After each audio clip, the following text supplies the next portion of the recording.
Assalamualaikum warahmatullahi wabarakatuh. Perkenalkan, nama saya Terince Anukramei dengan NIM A032431. Di sini saya akan membawakan materi tentang penyuluhan dan inovasi. Baik, langsung saja. Yang pertama, pengertian penyuluhan. Secara etimologis, kata penyuluhan berasal dari kata sulu yang berarti penerangan atau cahaya. Maka secara harfiah, penyuluhan dapat diartikan sebagai suatu upaya untuk memberikan penerangan atau pencerahan kepada masyarakat mengenai suatu hal yang dianggap penting dan relevan dengan kehidupan mereka. Dalam praktiknya, penyuluhan tidak hanya sebatas penyampaian informasi, tetapi juga mencakup pemberdayaan, pendampingan, serta pembinaan kepada masyarakat agar mampu memahami, menerima, dan mengimplementasikan informasi tersebut secara nyata dalam kehidupan mereka.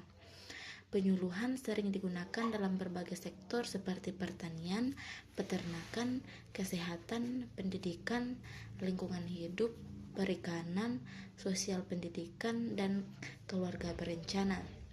Dalam setiap bidang tersebut, penyuluhan memiliki ciri, metode, dan pendekatan tersendiri yang disesuaikan dengan praktik serta kebutuhan lokal masyarakat. Yang kedua yaitu tujuan penyuluhan.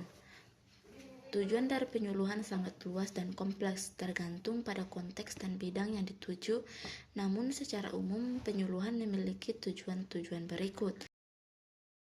Yang pertama, meningkatkan pengetahuan. Penyuluhan bertujuan untuk memberikan informasi baru kepada masyarakat agar mereka memperoleh pemahaman yang lebih baik tentang suatu isu atau permasalahan. Yang kedua, merangsang perubahan sikap atau persepsi. Melalui pendekatan persuasif dan edukatif, penyuluhan berupaya mengubah pandangan atau persepsi masyarakat terhadap satu hal dari yang semula kurang peduli atau tidak tahu menjadi lebih sadar dan persuasif. Yang ketiga, mendorong perubahan perilaku. Perubahan perilaku menjadi sasaran utama dalam kegiatan penyuluhan. Informasi yang diberikan tidak hanya disampaikan sebagai pengetahuan, tetapi juga harus diimplementasikan dalam bentuk tindakan nyata, baik secara individu maupun kolektif. Dan yang terakhir, menumbuhkan kemandirian dan daya inovasi. Penyuluhan juga berfungsi sebagai sarana pemberdayaan masyarakat, di mana individu atau kelompok didorong untuk berani berinovasi, mengambil inisiatif, dan bertanggung jawab atas pilihan serta tindakan mereka. Nah, yang ketiga, prinsip-prinsip dasar penyuluhan. Yang pertama, partisipatif. Yang kedua, bersifat edukatif. Yang ketiga, berdasarkan kebutuhan. Yang keempat, komunikatif dan dialogis. Yang kelima, berorientasi pada perubahan. Dan yang terakhir, berbasis data dan fakta. Nah, yang keempat, metode dan media dalam penyuluhan. Yang pertama, metode penyuluhan, yaitu pertama, ceramah. Yang kedua, diskusi kelompok.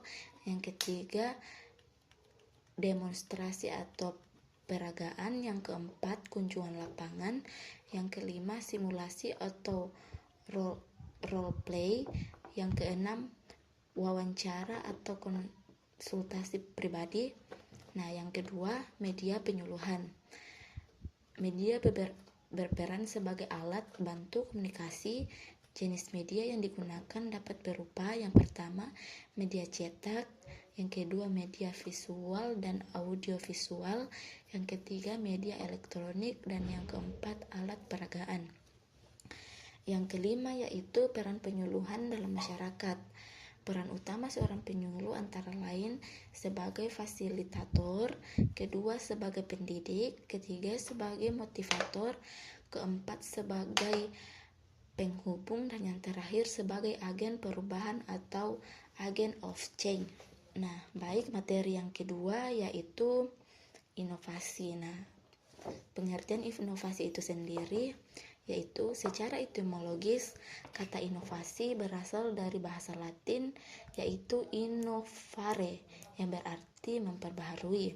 Dalam pengertian modern, inovasi didefinisikan sebagai suatu proses menciptakan atau memperkenalkan suatu yang baru atau memberikan pembaruan terhadap suatu yang telah ada, baik dalam bentuk ide, produk, metode, teknologi, sistem, maupun kebijakan yang memiliki nilai tambah dan manfaat nyata.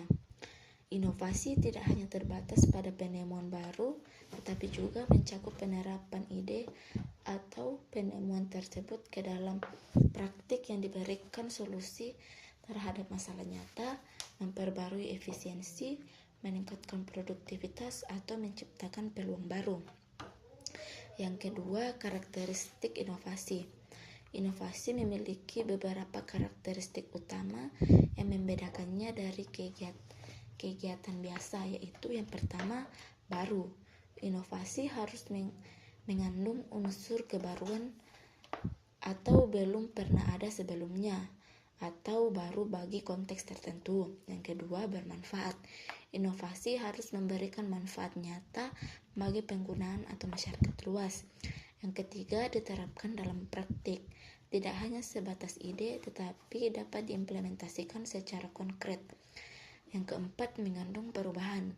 Inovasi membawa perubahan terhadap sistem, terstruktur, cara kerja, atau pola pikir. Dan yang terakhir, terencana dan sistematis. Inovasi umumnya tidak terjadi secara acak, melainkan melalui proses perencanaan dan pengembangan yang matang. Nah, yang ketiga, jenis-jenis inovasi. Inovasi dapat diklasifikasikan ke dalam beberapa jenis berdasarkan bentuk, skala perubahan, serta sektor penerapannya. Yang pertama, berdasarkan bentuknya. Yang pertama, inovasi produk melibatkan pengembangan atau penciptaan produk baru atau perbaikan signifikan terhadap produk yang telah ada. Contohnya smartphone dengan fitur kecerdasan buatan atau AI. Yang kedua, inovasi proses merujuk pada pengembangan metode atau teknik baru dalam proses produksi, distribusi, atau pelayanan. Contohnya otomatisasi pabrik dengan teknologi robotik. Yang ketiga, inovasi organisasi. Perubahan dalam struktur organisasi, manajemen atau pola pikir kerja yang meningkatkan efisiensi dan efektivitas. Contoh, penerapan sistem kerja hibrida di perusahaan.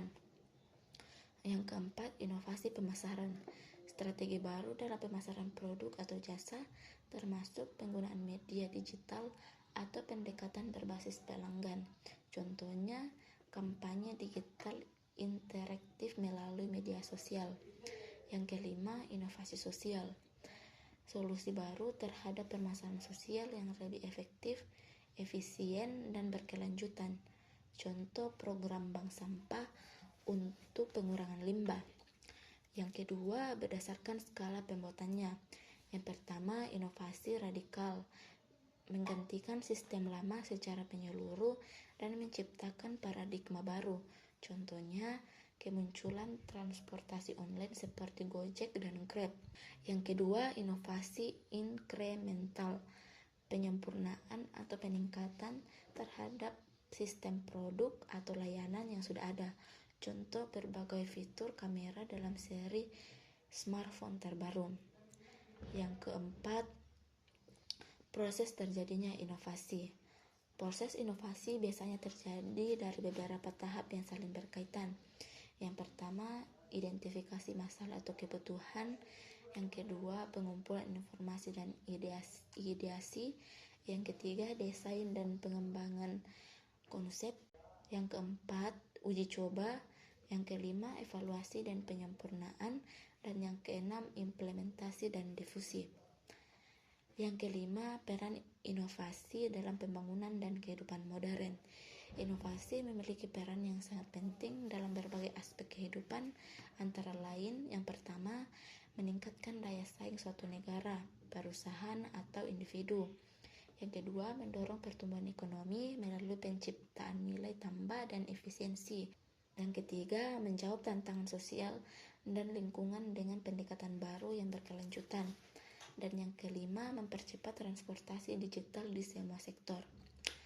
Nah, yang keenam, contoh-contoh inovasi di berbagai bidang. Yang pertama, inovasi di bidang teknologi seperti Internet of Things dan AI. Yang kedua, inovasi di bidang pendidikan seperti virtual reality dan gamifikasi dalam pembelajaran. Yang ketiga, inovasi di bidang kesehatan seperti pengembangan vaksin mRNA. Yang keempat, inovasi di bidang pertanian seperti pertanian presisi, vertikultura dan hidroponik, dan aplikasi petani digital. Yang kelima, inovasi di bidang sosial dan lingkungan seperti bank sampah dan program urban farming. Nah, yang terakhir yaitu tantangan dalam penerapan inovasi. Meskipun penting, penerapan inovasi seringkali menghadapi berbagai kendala, antara lain kurangnya pendanaan, keterbatasan infrastruktur, resistensi terhadap perubahan, keterbatasan sumber daya manusia, dan regulasi yang belum adaptif. Baik, kesimpulannya yaitu penyuluhan dan inovasi merupakan dua elemen strategis yang saling berkaitan dalam upaya mendorong pembangunan masyarakat yang berdaya, mandiri, dan adaptif terhadap perubahan zaman. Penyuluhan adalah suatu proses pendidikan non-formal yang bertujuan untuk meningkatkan pengetahuan, sikap, dan keterampilan masyarakat melalui metode yang partisipatif, komunikatif, dan berbasis kebutuhan real. Penyuluhan memainkan peran penting dalam menjembatani informasi dan teknologi dari pihak luar kepada masyarakat, sehingga mereka mampu memahami dan menerapkan solusi praktik dalam kehidupan sehari-hari. Sementara itu, inovasi merupakan penciptaan dan penerapan gagasan baru yang membawa perubahan signifikan dan memberikan nilai tambah.